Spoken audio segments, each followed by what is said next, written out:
अस्सलाम वालेकुम।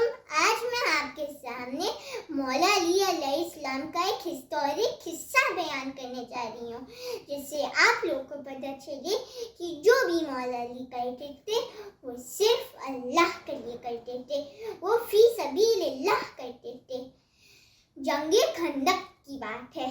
खंदक यानी ट्रेंच। हज़रत सलमान फारसी ने एक एडवाइस दी कि कुफ़ारे मक्का के अटैक से बचने के लिए हम लोग एक खंदक या ट्रेंच खोदेंगे, जो पार करना बहुत मुश्किल हो। लेकिन एक आदमी जिसका नाम अम्र इब्ने अब्दवत था, उसने किसी तरह अपने घोड़े से खंदक के ऊपर छलांग लगा लिया और मुस्लिम्स कैंप पहुंच गया। वहाँ उसने चैलेंज किया कि कौन उसके साथ जंग करेगा। कोई नहीं निकला सिवाय हमारे मौला अली अलैहिस्सलाम। उन्होंने प्रॉफिट मोहम्मद की इजाज़त लेकर जंग पर गए। पहलवान इतना ताकतवर था कि वो एक हाथ से कैमल के बच्चे को उठाकर शील्ड बना लेता था, लेकिन हमारे मौला ने उसको ज़मीन पर गिरा दिया और उसके सीने पर चढ़ बैठे। पहलवान को बहुत गुस्सा आया। उसने मौला के चेहरे पर अपना लो आबिदैन फेंक दिया। मौला को भी बहुत गुस्सा आया, लेकिन उस टाइम मौला ने पहलवान को छोड़ दिया।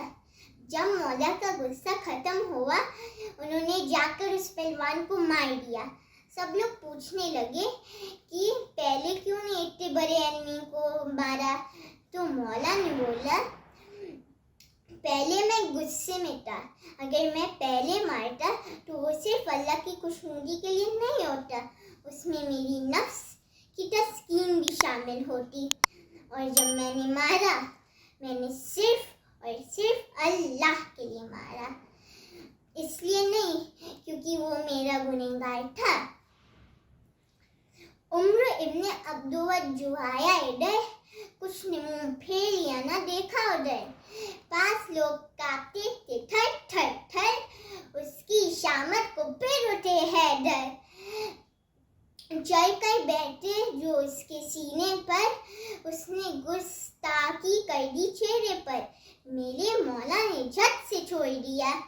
गुस्सा खत्म जब गुस्सा हो गया उनका, एक बार और उसको ज़ेर किया, खत्ल कर जिस्म उसका ढेर किया। ये तो जीते हैं सिर्फ खुदा के लिए और मरते हैं